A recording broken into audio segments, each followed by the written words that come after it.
What is going on, everybody? Welcome to the, week 9 edition of the Prime Point Show here on RotoGrinders. I am Brit Devine. Thankfully, it looks like Graham, I don't know if he's moved locations, changed houses. He is encased in a concrete room where no weather can get to him. The whole band is here for now. I'll hope it can continue throughout the show. Graham, unfortunately, couldn't make it last week due to some weather, literally just as the show started. Jake and I filled in admirably for you, Graham. But good to have you back. Welcome back, my friend. Yeah, it's good to be back, man. I missed our show last week. I had some great takes to get off. I had some couple bets that hit that I couldn't get off, but hey, it's okay. I'm glad to be back. Yeah, so I moved my setup into my living room. I have an office, like a little corner office in my apartment, and I just plugged in to the router. I was like, all right, there's no more internet issues gonna come through on the show. The router is literally right next to me because you don't mess around with that when you're doing these shows. My router's now right next to me. So long. And the old trick in DFS is for many years, you always reset the router if you're having problems. It's just an old Twitter take from a long time ago. But Jake, what's going on, dude? Me and you had to carry the show last week. Graham, you did get credit for your bets. That is in the tally there. I made sure for that. But Jake, what's up, man? A lot's going on. There's new tools we'll talk about both at RotoGrinders and at Fantasy Points. So it's an exciting week, I think, for both of us here. But in general, dude, what's up? Yeah, doing well. I felt like I pretty much hit the nuts in DFS last week outside of just being a little too down on the Cowboys and CeeDee Lamb. So yeah, overall pretty strong week. And yeah, it's a great week for new tools, new releases. I'm going to have a lot of fun stuff to talk about on what is looking like a pretty gross slate, probably the worst of the season. I was just going to say, it's not going to be fun to talk about how ugly this DFS slate is because I didn't go through and count, but maybe I'll do it in my head here. But there's, let's see, 1, 2, 3, 4, 5, possibly 6, 7 backup quarterbacks out of 20 NFL teams that were not their quarterbacks to start the season going to be playing this week. Yeah. There's always a deluge of injuries. It's just the nature of the league. It just sucks it happened in week 8, like the first 8 weeks of the season, as opposed to week 15 when usually you lose like 8 or 9 teams. But man, this is a brutal slate. We thought week 6 was bad, week 7. What was the bipocalypse? Week 7. That was the bipocalypse. We thought that week was bad. This is pretty bad. I mean, there's no teams on the main slate with a team total ahead of more than 25. You can use your noggin and try to figure out which teams might be going over their totals, and we'll talk about that in a little bit. Yeah. That is basically one of my takeaways. This was my takeaway last week when I was on with Jake, and I'm sticking with it because it's these totals. They're too low on a lot of games now. The sports books have overcorrected, in my opinion. And there's a couple you can look at: teams in a dome, teams in good weather, teams with offenses that are playing well, that are putting up points, that are they're literally just disrespected because the sports books have just slammed all the totals. And I think we can use some of that in our favor this week. I'll talk about some of those. Yeah, no, I see Scott, no costumes. I almost threw it on, but this was like 5 minutes ago. Before the show, I almost did. I'm like, I didn't talk to them, and I didn't want to be the fool wearing the Cookie Monster outfit, and you guys show up wearing regular gear, so I didn't do it. We shouldn't. I'm sure the kids love Cookie Monster. Scott, I'm too busy preparing for the show to spend the 5 minutes to put my costume on, and that's what I'm going to use for your excuse too, since your boss is watching. There you go. Yeah, there you go. All right, yeah. So try to figure out. Use your head. I'm looking at lineup HQ. And there's like 3 or 4 totals I completely disagree on. We'll talk about some of them in DFS and sports betting. But yeah, use your noggin. Some of these offenses, I'm just going to throw one out here real quick. Washington, how many points are they still scoring points against Philadelphia? And their team total is 18.5 in New England, who doesn't really have much going on in there. I think that's a little too low. That's a team total. I don't know if New England really has the firepower on offense with their best wide receiver, Kendrick Bourne. I don't know if that's saying something going out for the season. But yeah, that Washington team total is something I like. I like that Washington offense for DFS too. Nobody's going to be on them by the time Sunday rolls around here. They can put it up, they can pass, and that's what we need in today's NFL landscape, because just your fantasy scoring, specifically this week, barring something absolutely ridiculous, the scores I think are going to generally be pretty low. What's a couple takeaways, Jake? I'll go to you first. What's going on in your mind for the whole season, for last week? What's happening? Yeah, so these Bears and Texans backfields both look like total dust right now. They're both 3-man committees. You have Mike Boone stealing third down snaps in Houston, while Damian Pierce and Devin Singletary split the early down work.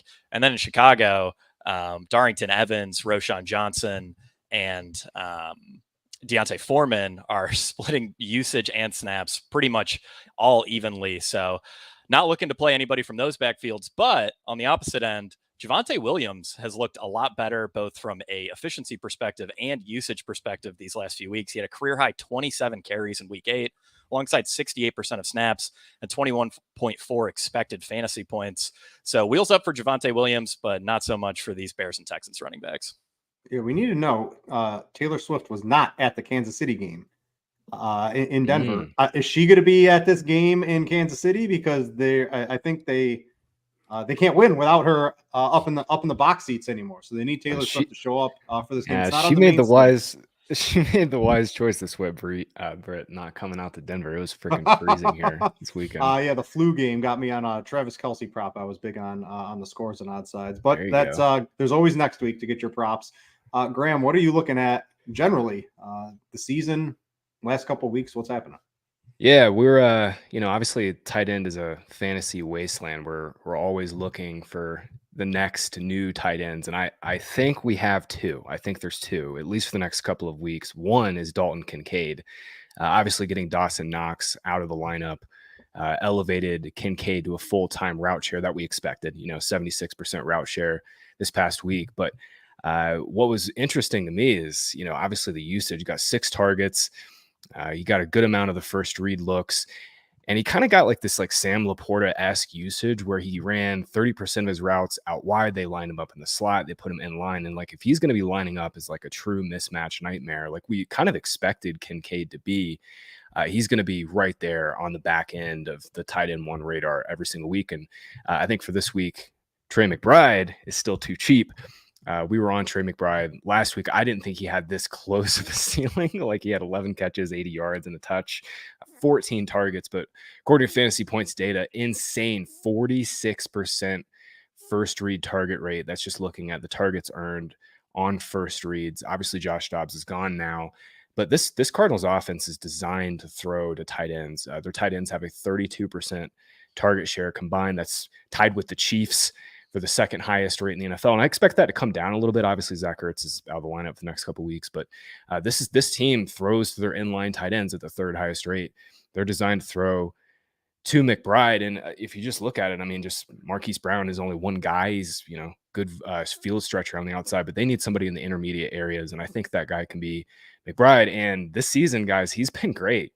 Ranked 2nd yards per route run, only to Travis Kelce. So we got some small sample efficiency to hang our hats on. So with, Darren Waller and, some tight ends getting hurt, we're having, Kelce and Andrews have been solid. Hawkinson just lost Cousins. I like McBride and Kincaid to kind of fill in the gap here for the next couple of weeks. Yeah, we'll have to see this week, right? At Cleveland. And then also, is it Clayton Tune or is it Kyler Murray? Because that's a very different story for me than wanting to roster Trey McBride. Exactly. And he goes from what was he, 2,700 to 3,700. He should go on right up to 4,700 if you ask me. He should be in the mid 4.5s. And you're right. I mean, it's Tuesday. We don't know if Kyler is going to start yet, but if he does, I mean, I think we can be back in on McBride. And Kincaid is, he's basically a wide receiver. He's going to run like 30% of his routes as a traditional like inline kind of guy. So we just got to keep that in the back of the mind for his matchups going forward. And so there's just a couple of takeaways we have. I want to talk about some stands, teasing some things we're going to look at for the show, and basically some stands, either sports betting or DFS, we're looking to take this week. And mine, I tend to come at it from a sports betting perspective. My sports bets, at least in the sports betting segment, have been doing pretty good this year. And the stand I'm taking is there's a road team not getting any respect with how good the offense has been with their new quarterback over their past couple of weeks. Now, there's not too many teams that could be, but I think there's a line that it's way off. It's one of my biggest bets I think I've ever made. I'll have to see if it pays off, but I'll talk about that just a little bit later in the show. Jake, what are you looking at from a stand segment? Yeah, I really like an expensive quarterback who failed for fantasy purposes last week, willing to go back to the well there. All right. And then Graham, what's shaking for you? Where are you putting your foot down? This is a gross DFS slate, no doubt about it. But there's one game in the afternoon window that I have my eye on. It's features 2 cheap quarterbacks, and it's Tuesday night, and I'm excited to talk about it when we get there here in a second. All right. So up on my screen, what is this? Look at all of these fancy bar charts. So at RotoGrinders, if you haven't been following along on Twitter or anything like that over the past couple of days, the simulations have come to RotoGrinders, at least for football at this point in time. So I need to tell you a little bit about them. You just dropped the beta version of a new NFL lineup building tool for a limited time. You can try it for free. SimLabs is a brand new product that generates DFS lineups through the power of simulation. It combines data from every aspect of the slate to churn out lineups that match your preferences. And in just a few clicks, you can have hundreds of well-built, correlated lineups ready to go for whatever contest type you're playing. You can check out the link in our description for more info, but it's rotogrinders.com/simlabs/NFL. I used this last week. I did not have many Dak Prescott or CeeDee Lamb, but it still returned a reasonable expectation for me. There's all sorts of ways to tweak this. It's based off the RotoGrinders projection, ownership. There's simulations that run on the back end. A pretty good product they've put together here between I believe Fantasy Labs and RotoGrinders. So make sure to check it out. It's free for now. Why wouldn't you want to use it? Check it out for the main slate. It's also very good for Showdown as well. So even on Thursday night, you can give it a run. All right. So with that said, let's talk about some DFS. We're all going to be using the free SimLabs. What are we doing in DFS this week? I always like to go to you, Jake. You write the primer, the DFS early look over on Fantasy Points. You've looked at the slate. There's some things that's standing out. It's ugly. There's a lot of backup quarterbacks. Does that mean we're going to all be using the same players even more? Because, even on the 10-game slates, it gets condensed. But with just how horrible some of the quarterback play is going to be expected and how low some of these totals are. Again, I think some of the totals are wrong. I think we're going to get very, very condensed around a few plays, like at the top, Lamar Jackson or Jalen Hurts. That's going to be a pretty difficult decision for a lot of people. There's a couple of cheap there's a lot of cheap quarterbacks, but probably only a couple you want to use. Running backs, I don't know, there's only 3 or 4 you want to use. It's pretty congregated in what you want to use this week. So what have you taken a look at so far in your primer? Yeah, I'm with you. I do think this is going to be a pretty condensed slate, which should make it a great slate for the purposes of, large prize pools, large tournaments, probably a pretty tough slate from a cash perspective. That said, the 2 quarterbacks that really stood out to me, Lamar Jackson was top 3 in all quarterback efficiency stats prior to week 8, on top of 9.5 rushing fantasy points per game, which is top 10 all time. Seattle's a top 8 matchup. Last week he didn't quite get there. That was largely because Baltimore just kept giving the ball to Gus Edwards in the red zone. But we can't forget that he's just been playing incredible. So at least right now, I do think I lean him slightly over Hurts, but it's going to be really close. Both guys should be very highly owned. But I think the chalk quarterback this week is probably going to be Gardner Minshew. There's only 2 games with a total over 43. He's playing in one of them. And he's averaging 18.1 DraftKings fantasy points per game in the 5 games he's thrown over 20 passes, 19.9 DraftKings fantasy points per game in his 4 starts this season. Those marks rank 7th and 4th best among slate eligible quarterbacks, and yet he's priced as the quarterback 16. He's going to project really well. I think a lot of people are going to be on Gardner Minshew. Demario Douglas is also popping as a really strong value at wide receiver. Kendrick Bourne, obviously, unfortunately lost for the season with a torn ACL. Devontae Parker now in concussion protocol.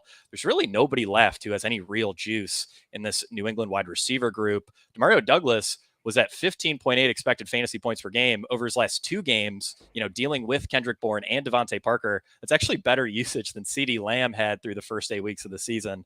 And then also, another sneaky punt could be Noah Brown. This is a little thin, but he has seen, strong usage in his 2 healthy games, and he's playing in by far the best schedule adjusted matchup for slot wide receivers. So those are a few guys that, I've been looking at so far. But this is going to be a really good slate to get weird, just, overall for tournaments. Yeah, well, I like this Houston passing offense. I'll talk about that at some point in just a little bit as well here. So, Minshew, how do you not want to take a shot at him anyone in that offense against Carolina today. If you ask me, I like that call quite a bit. Graham, what about you for DFS? Where do you think we should be looking? Week 1, it's Tuesday, right? We don't really know weather. We don't really know all these injuries, quarterback situations. I think there's more up in the air than there are most weeks when we do this on Tuesday, and we really don't know too much on most Tuesdays. What can we take away very early in the week here? Yeah, I'm with Jake, aligning on that Colts game for sure. I like Gardner Minshew a lot. If he gets steamed up to a point where he's like one of the highest owned quarterbacks on the slate, I think you can obviously make the case to fade him. But for all the reasons Jake laid out, I just really like this game. I like a lot of the pieces from it. Flipping over real quick to the Panthers side, Jonathan Mingo is a little interesting as one of those like kind of get weird plays, 3,400. He's one guy at your marked kind of for this game. Last week, Panthers changed their offensive coordinator. They went from Frank Reich to Thomas Brown. And Brown actually got Mingo a little more involved. Thielen was still the clear wide receiver 1. Thielen is priced up to 7,500 now, so I think we can find a way to get Mingo into some tournament lineups. And like you were saying, man, running back is so gross. We should talk Tony Pollard. We should do it because he's going to project amazing at 6,800. Obviously Eagles' run defense has been fantastic this season. I think it's game script. In general. Obviously, the Rams this last game, got blown out.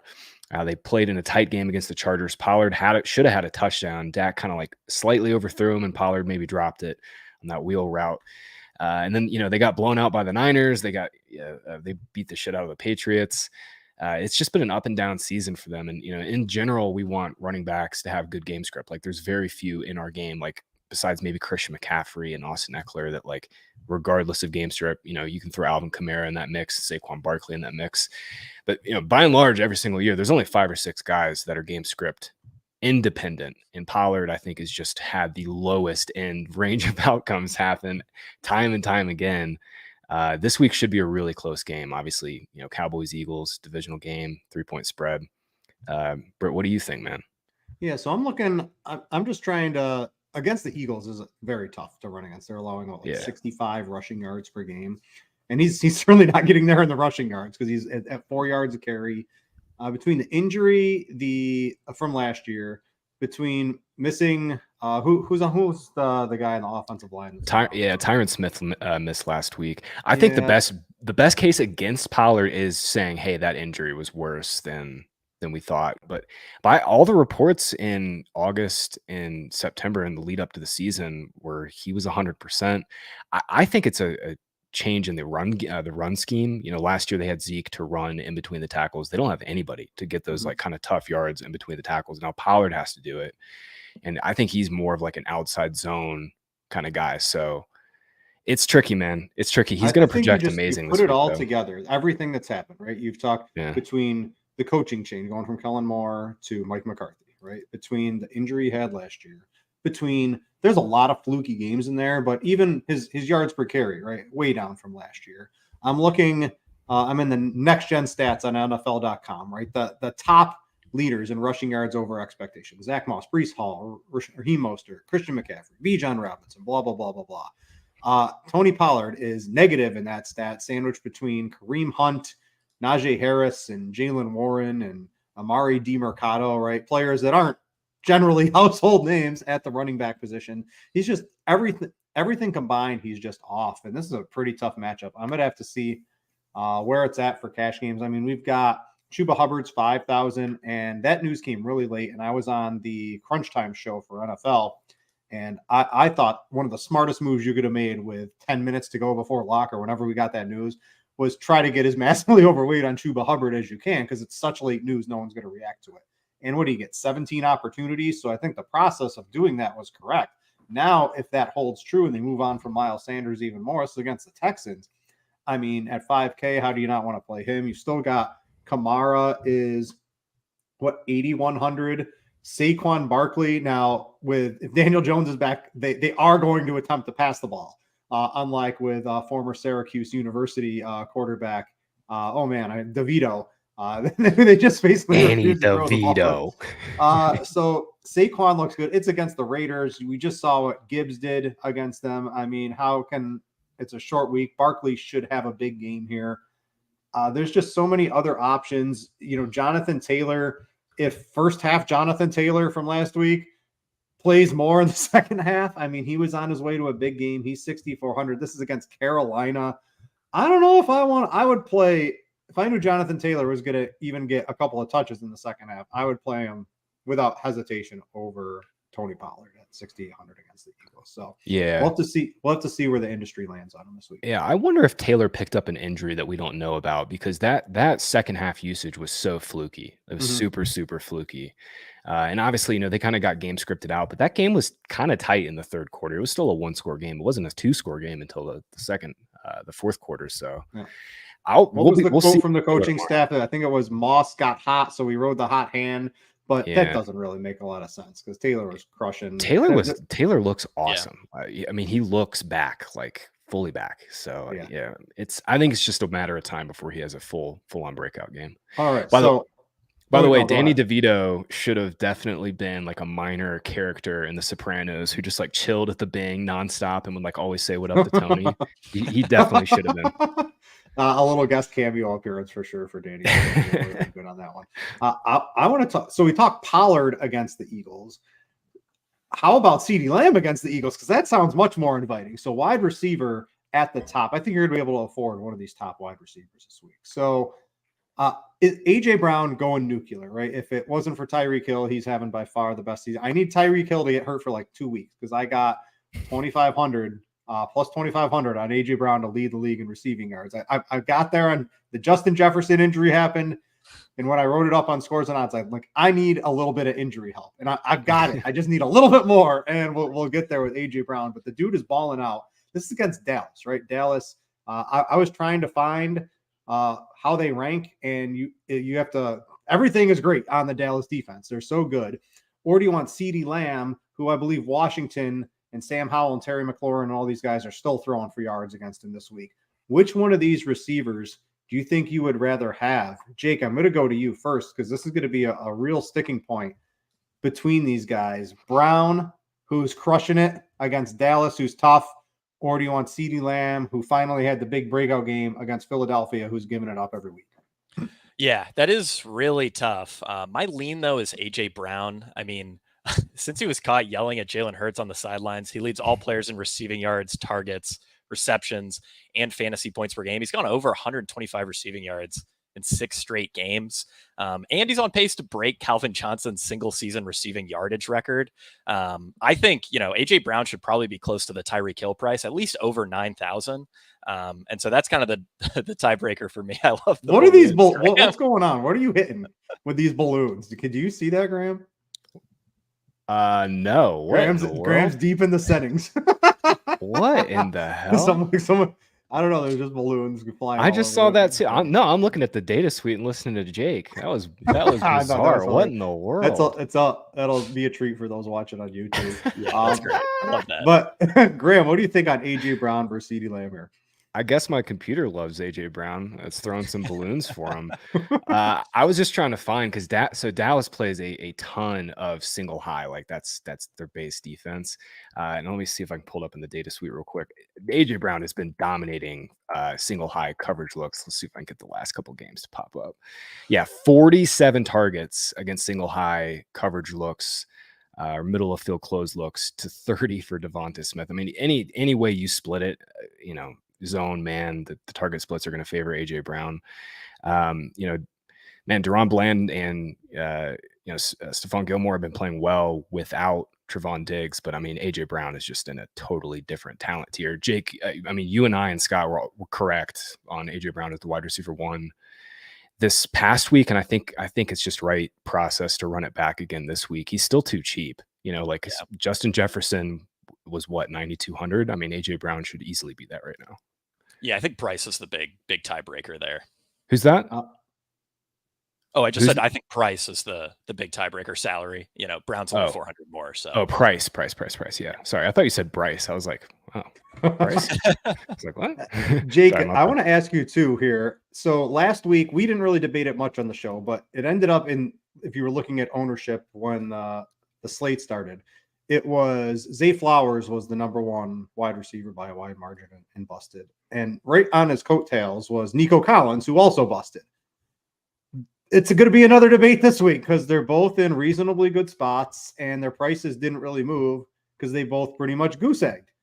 I think I'm on Nico Collins, I think, without hesitation over Zay Flowers this week. Do you have a specific take on that? I think Nico is 5,800. Flowers is 5,700. I'm going to find that extra $100. I love Nico against this Tampa Bay. I know you like the slot matchup, and I was looking at some of the stats. It doesn't really line up for Nico, but you can pass all over Tampa Bay. You can't run on them. I'm looking for a real pass-heavy game script out of Houston. Yeah, so that's a really tight one. I would lean Nico, though. I think Houston's biggest problem, part of the reason Stroud hasn't been getting there is because they've been a little lower than we'd like to see, at least with pass rate over expectation, red zone passing. And if there's a team that forces you to throw the ball, it's Tampa Bay. They're top 5 in pass rate over expectation allowed defensively. So that should force Stroud to chuck it. Should be good news for these Houston wide receivers. At the same time, though, really don't see anything wrong with Zay Flowers as a play. I thought he was a pretty strong play last week, ended up busting largely because, Gus Edwards just fell into the end zone 3 times. So didn't get a lot of, passing touchdowns for the Baltimore passing attack. But yeah, I think they're both strong plays. Would give a slight lean to Nico, though. I'm with you. Graham, any other DFS thoughts real quick? Yeah, the Texans, man, 4 straight games below average pass rate over expectation. One injury to note in that game is Vita Vea. I'll see if Bucks can get their run stuffing nose tackle back. Bills found some success on the ground last week without Vea on the field. Yeah, man, it's frustrating because like Nico's playing or Stroud's playing so well, but they're still yet to kind of unleash him. Really only 2 games where they've been like exceedingly above pass rate over expectation. The one other note I had is for this week, running back is absolutely a dumpster fire, but one back that's kind of popping on the low end of the scale again is Chuba Hubbard. Just in some early projections going back to that last game, I just want to mention Minshew plus pass catchers plus Hubbard, I think makes a lot of sense for that game. And I think even if you just want to play Hubbard straight up, he makes some sense as a strong projection play. They, like I said, Miles Sanders was pretty much benched last week. Raheem Blackshear actually played more snaps than him. It's been pretty much a disaster season for Sanders. So I just wanted to mention Chuba to round out the DFS section. All right, Jake, you're dumpster diving at quarterback. You're looking for the grossest stack of the week on one of these backups coming in. Which one would you be willing to take a shot on, whether it's he has talent around him, the opposing defense is bad? Which one of these quarterbacks? It's going to be so condensed. Lamar Jackson, Jalen Hurts. It's Tuesday. I don't even know if there's ownership. I believe it probably has been updated, but we don't really know what's going to happen on a Tuesday. It's going to be so congregated at the top. I don't know. You're just going to be able to get whatever quarterback you want, not named Lamar Jackson or Jalen Hurts or Dak Prescott at like 2 or 3% owned in tournaments or less. Yeah. So, Taylor Heineke's really interesting if he ends up being the starter this week. We know Atlanta has, fantastic weapons. Heineke can sling it, man. He loves throwing risky passes. Sometimes it works out, sometimes it doesn't, but he's always been fairly friendly for fantasy purposes. Another guy I'm somewhat interested in is PJ Walker, if only because, he has these extreme swings and just how good he looks. Like there are weeks where he looks absolutely terrible. He's also had weeks where he's been pretty good. And this is a great matchup against Arizona.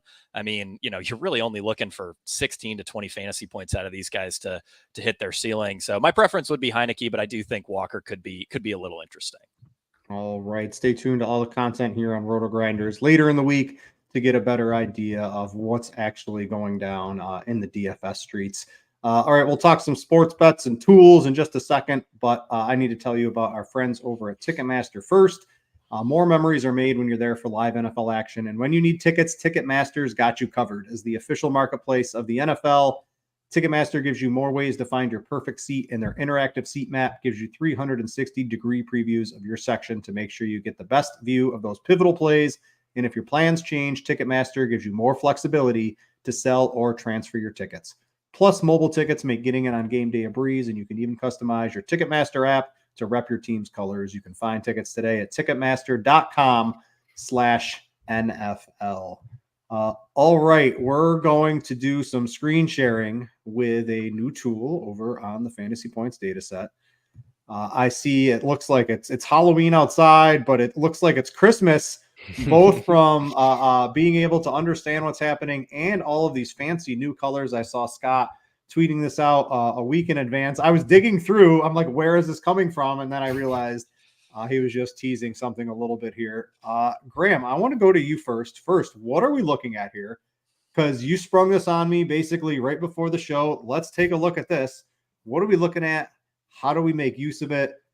This to me looks like something that could be basically something everyone's going to need to look at just about every week.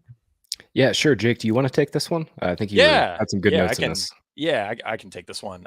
So Britt, if you click on we're on the offensive side right now. If you click on defense, all right, this is where I'll spend most of my time in the tool looking at the defensive side of the ball. But easily, I mean, I think by far, just based on the tweets I've gotten, the DMs I've gotten, this is easily our most requested tool. I mean, people really want to see what teams are running the most man coverage and the most zone coverage. And this is the only place in the industry where you'll just find a clean percent where you will be able to find data like this. And people might wonder, why is this important? Well, some players are extremely sensitive to man versus zone coverage. I think Rashid Shaheed is a good example. He's really struggled versus man, but he has elite numbers over the last two seasons against zone. If you sort by zone coverage percentage, you will see that the Indianapolis Colts run zone at a top 3 rate. Rashid Shaheed just caught 3 passes for 153 yards and a touchdown against the Indianapolis Colts. So, you can use, you can pull those splits in like advanced passing, advanced receiving, see, who's doing well against zone, who's doing well against man. And then you can go into this chart and see which defenses are playing the most man, playing the most zone. And it really helps for just getting, very granular, very specific with matchups. What we also do in this tool, which I think is great, is we break down coverage splits by single high versus 2 high. And you really don't see a ton of people talking about this industry wide. And I'm fairly certain you don't see data for this anywhere, but it is important. Alpha wide receiver ones tend to smash against single high as they get one-on-one matchups on the outside with minimal or no safety help. We just saw DK Metcalf earn a season high 14 targets against the Browns. If you sort by single high percentage, the one dash high, it's the red column. There you go. So the Browns play by far the most single high in the NFL. And some people might think, DK Metcalf just saw 14 targets. His usage is heating up, when in reality, that was just a matchup-based decision. He's getting a lot of one-on-one coverage on the outside. That's why he got so many targets this past week. 2 high, on the other hand, that's 2 deep safeties. That's generally beneficial for secondary options in the passing game, especially tight ends. Provides more space underneath for players to find holes against zone coverage. We can use Seattle as an example yet again. They're playing Baltimore this week, who runs a top 7 rate of 2 high coverage. Tyler Lockett sees drastically better usage than DK Metcalf against 2 high. So using these splits, it can help you make deciding which Seattle receiver to play is often a pretty difficult decision, but using splits like these, it can help you figure out stuff like that. So I absolutely adore this tool. I think this is great. I think this is going to be one of the most used things in the entire data suite, and it allows you to get. I've got a question data. For you. Yeah. So if I go over to the offense, right? So if I see, you just mentioned Tyler Lockett, I could go over to. It's basically going to show. Is it by team or by player? It's by team. So how do I see? How do I find out that Tyler Lockett is better than DK Metcalf on here? Because this is like a gold mine of information. Yeah, so you'd go in advanced receiving. You could go in there, and then we have a filter for man versus zone coverage within that. So you could just filter down to the Seahawks, select zone, and then once it loads, you would see that Tyler Lockett sees more expected fantasy points per route, and I believe also more fantasy points per route, just generally more efficient against zone. Noah Fant actually sees, or against 2 high. Noah Fant actually sees pretty solid usage versus 2 high too. So that's you can also do the same thing for passers, see which quarterbacks are better versus 2 high or single high, zone versus man. Super, super helpful stuff. Like I said, absolutely love this tool. Yeah. So many. Yeah, I know exactly what you're talking about now. So gotcha. Yeah, just the ability to do that, match with players instantaneously. Also downloadable for you spreadsheet nerds. I don't know how many spreadsheet nerds are out there, and then you can, VLOOKUP or however you want to do it. Make it very simple to try to pull some of the stuff if you're in the sheets. And I'm not in the sheets. I'm more of using your tool on your site than in the sheets. But I know there are some in the sheets people out there. Hey man, we're a freak in the sheets, freak in the data tool. Yeah, I'm in the data tool. Graham, what are there any? I'm sorry to spring this on you, but what matchups this week? What's we just got the Tyler Lockett, DK Metcalf goodies. What's I don't know if you've played around with this early in the week. Are there any other big matchup discrepancies we can look at? Yeah, I was looking at it just a second ago when we were talking AJ Brown. Dallas is at 69% one high, and to Jake's point, wide receiver ones typically dominate targets against single high coverage. The one thing I did want to note, just from like a data football nerd perspective, and this is why Brett Whitefield and Chris Wecht are the absolute goats when it comes to like charting football information and then turning it into data. We're also taking out red zone plays and goal line plays here, so you're only looking at plays where there was a clear man or zone coverage being ran. And, we don't want to be looking at plays where, there's 5 or 6 plays ran inside the 10-yard line. And, every team does things a little differently inside the red zone. So, I think that's one thing, important thing to note. In terms of this week, once again, Colts, every single week, I'm going to keep saying it, Colts run a ton of single high coverage. We're going to be attacking that game for DFS. Adam Thielen has obviously been the Panthers wide receiver one. He's their slot man. That's another reason I kind of like Jonathan Mingo, running more outside, getting on top of the coverage. He's fine. The Panthers trying to throw downfield a little bit more last week. I was watching the game. They're trying to throw downfield. It's something that Bryce Young was not doing much of to start the season. So coming out of the bye, another thing to note, maybe the Panthers throw downfield a little bit more going forward, and we can start using somebody other in this offense other than Adam Thielen, because it's been. I mean, I want Adam Thielen. I want one guy getting 15 targets. It makes it real easy to know who to play in DFS when teams are doing things. It is. It's just that for them specifically, they've got to get a vertical presence. I've just got to say, also shout out to Chris Wecht and our guy Brock, who does all of the behind the scenes stuff. This tool is legitimately beautiful. The colors and everything really pop. So shout out to our programming team. Looks great. Can't wait to dig into it as the week progresses and for the rest of the season as well. All right. So we've covered DFS tools, some thoughts. Let's get to some sports bets. And this is from the stand segment. One of my plays of the week over on Scores and Odds. I believe I've written it up already. I had a road team being overlooked, not given enough credit, and that would be the Indianapolis Colts. Why are they just less than a field goal favorites against Carolina? I know Carolina had the bye, and they sort of stoned the Texans, but they barely scored any points, and the Colts offense is like, it's a machine right now. Whether it was Anthony Richardson earlier in the season, they were doing well. They go right to the backup, and that's out working pretty well for Minshew. You got a couple of good young wide receivers in Pittman and Downs, who he's basically locked onto because he realizes they're good. You got Jonathan Taylor and Zach Moss, like that. That's the best running back combo in the league right now, isn't it? It's very hard to argue against that. I know it's Zach Moss, but you look at some of the statistics, that dude is balling out this year. I mean, this is like an absolute behemoth of an offense, if you ask me, going up against the Panthers, who I know they're trying to do stuff out of the bye, but they're still trying. They haven't actually done anything. Trying is the key word there, Britt. Yeah, trying. So they're trying, and this line just looks very off to me. I know the Colts are on the road, but this is like my big bet of the week for sure. Absolutely love the Indianapolis Colts. Whatever their team total's at, I think you could also take the over on that. I don't want to write up 400 different bets on Scores and Odds. I like to put some spread bets out real early in the week because that's generally when you get some of the best lines. The Colts -2.5 is my favorite bet of the week. Don't really see anybody else on that. So Graham, let's go to you. You've got a prop bet, and I'll just say one of the other guys here at RotoGrinders is also on it, Mr. Justin Carlucci. DeAndre Hopkins, I think it's up to 50.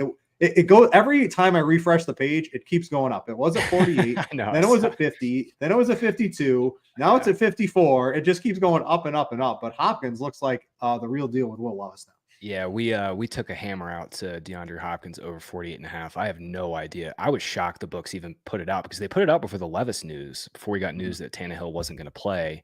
And I mean, obviously That we was knew obvious. Tannehill probably wasn't going to play. There's like a 3% chance he could actually suit up. I was stunned they even gave it out. Yeah, it's 40. I hit it at 48.5. I think I saw 52.5 before the show. I would still get it there. I think it Prize Picks at it at 52.5. You can correlate that with Will Levis 2 overs.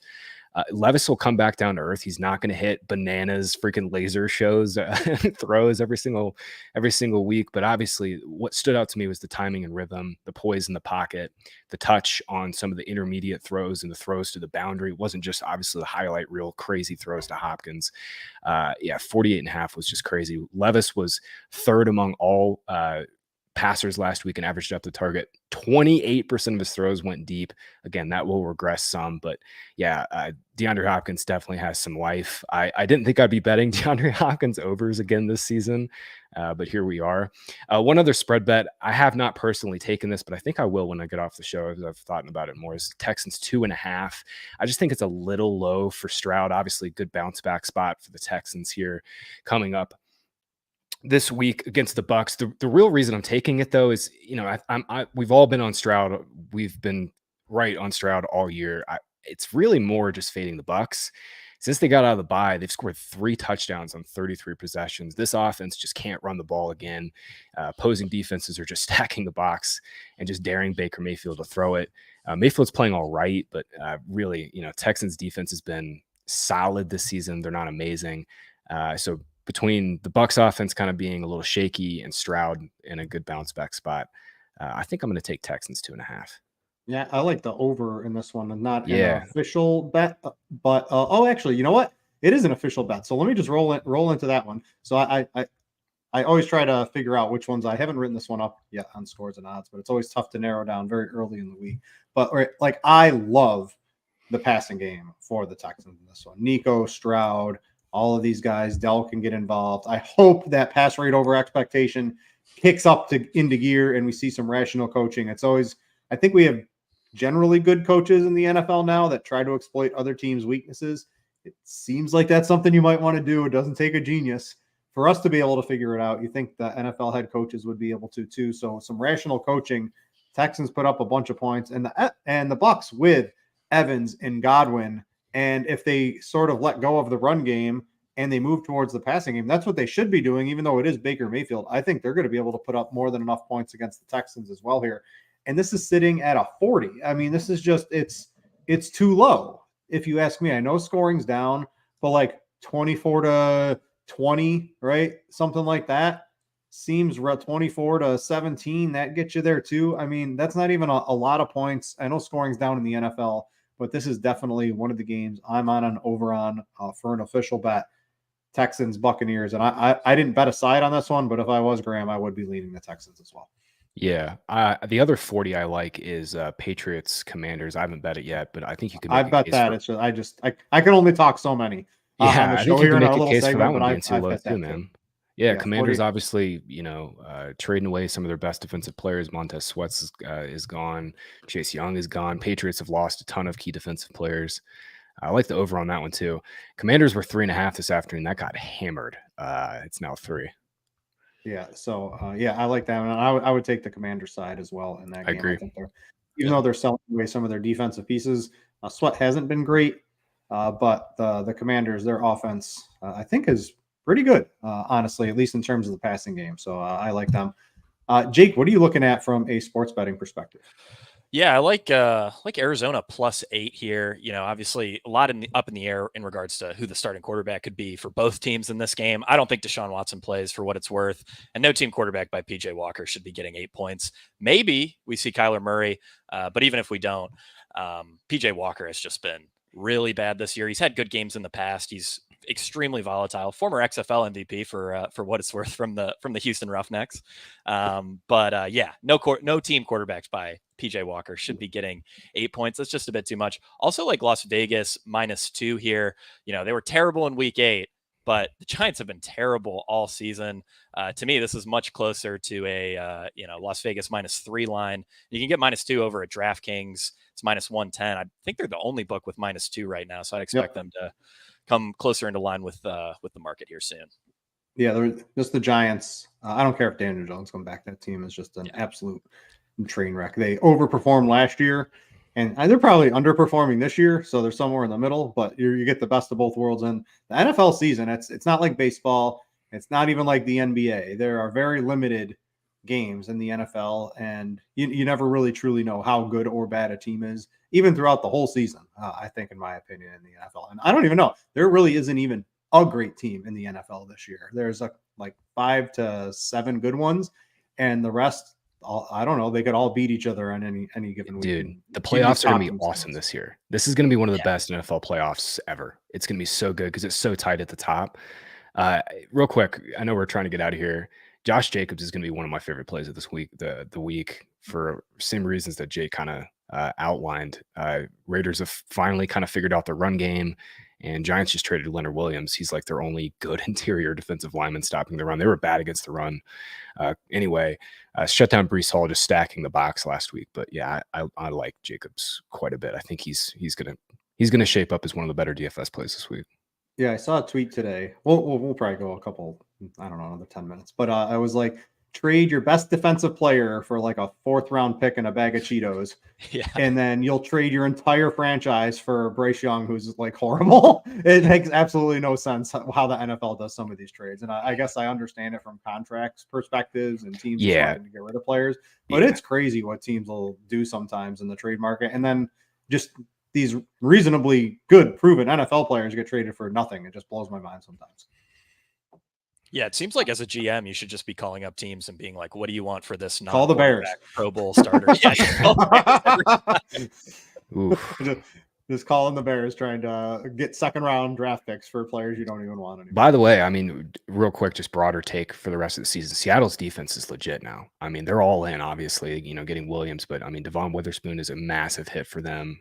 Reek Woolen's playing a lot better. I mean, their defense is legit, man.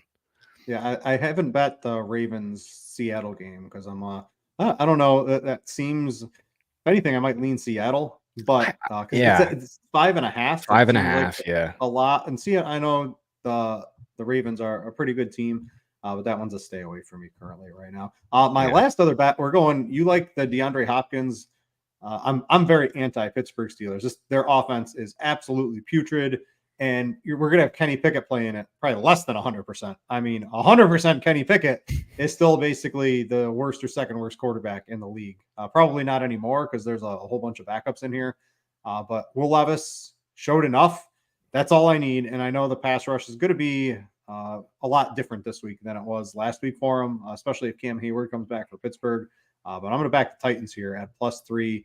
Vrabel is going to pull this one out. For the Titans, pretty sure, even against Tomlin, because that Steelers offense absolutely atrocious, a completely overrated team. They're 4-3, could legitimately be 0-7 if it wasn't for quite a bit of fluky plays in basically every game they happen to get the win in. All right, that's a couple of ones I'm on. We've covered all of our sports bets. Let's get some fantasy pick'em. We'll get on out of here. I'm going to throw a prize picks, a pick 4. Some of you prize picks peoples might be like, you have to do a pick 5. No, you don't. You can still play a pick 4, even though the odds are just a little bit less. But I like these. I've talked about Stroud and Nico Collins. You can pair them up, and you don't get the hit on a same game parlay as you do if you were doing it on an actual sports book like FanDuel or DraftKings. They don't hit you for correlation. So we're going to take the over Stroud 232.5 with Nico. Over 55.5. The Bucs along the 5th most pass yards, 10th fewest rush yards, a pure pass funnel. Let's hope the Texans get that straight. And I don't know why they're allowing this, probably because sportsbooks haven't put out odds yet. But you can get both Tyreek Kelsey and Tyreek Hill to score an anytime touchdown. And both of those guys are not going to be like minus 120-ish by the time Sunday rolls around. Mm-hmm. They're going to be much better, much worse than that. So you can get those both on Prize Picks. Add that in. You got to pick 4. That's what I'm looking at. Jake, where are you in the looks like you're in the underdog streets? Yeah, I got a pick for underdog, like DK Metcalf under 58.5 receiving yards. We kind of already talked about this, but Baltimore's top 8 rate of too high should negate big plays, force throws underneath to Tyler Lockett and these tight ends. I love Chris Olave over 58.5. I mean, I think this prop is a total joke. He's second in air yards. He's averaging 90 receiving yards per game in the games where both he and Carr have been healthy, and he's got a top 10 matchup. I mean, what, like, I just do not understand this prop. As soon as books list it, if it's anywhere close to 58.5, 60, 62, I'm going to hammer the over. And Joe Burrow is back. The Bengals are slinging the ball. They should lead the league in pass rate over expectation from this point forward. So I like Joe Burrow over 268.5 passing yards with a little correlation built in. Give me Jamar Chase over 89.5 receiving yards. Yeah, anytime you can get correlation on the fantasy pick'em sites, you should generally try to do it because you don't get the hit from the same game parlay from the sports book. So they crush you when you do the correlation on the same game parlays. Graham, you got anything you were looking at, or is that going to be it for the show today? Yeah, last year I hit a couple of the, correlating quarterback with one of the receivers in a touchdown. I've noticed this year, man, on FanDuel, the SGPs are just absolutely a nightmare. I'm just going to stop chasing it. Honestly, you got to get some crazy. There's no scoring. There's no touchdowns. Well, that too. I mean, it's also a horrific year for those types of bets. So, I think I mentioned Hopkins 52.5. I think I see that on my market aggregator at PrizePicks 52.5 for him. You can obviously correlate that with Levis. In that game, I really like Deontay. I think 57.5 is a good number for him, but I think if you're just going to play a Thursday night kind of special, I think you can hit some Deontay overs. He looks fully healthy, earning 14 targets. If there's one over in the Steelers offense I'd want, it'd be Deontay. Ideally, you'd get receptions for him. But receiving yards 57.5 is probably a skosh low, because I'm kind of with you, man. I think 3 is definitely the right number, but I definitely lean heavily towards the Titans side. Yeah, I would take the money. If you want a live dog, you can go get the Titans money line as well. I think they win that game outright. All right, that's going to do it for the Week 9 show. Glad to have the whole crew back. Sorry we didn't have any costumes, but we made up for it. We've got the SimLabs tool at RotoGrinders. That's rotogrinders.com/SimLabs/NFL, I believe. Over at Fantasy Points, they have the new coverage matrix from their data gurus.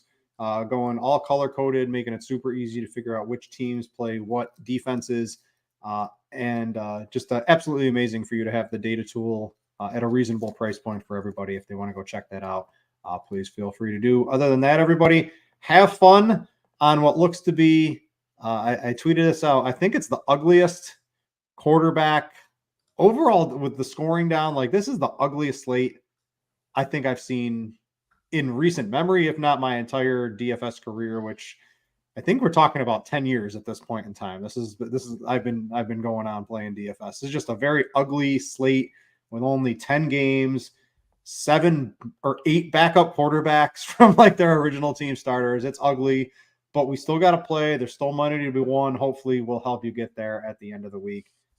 For Graham, for Jake, for everyone at Fantasy Points, I'm Britt. Thanks for watching, and we out, you.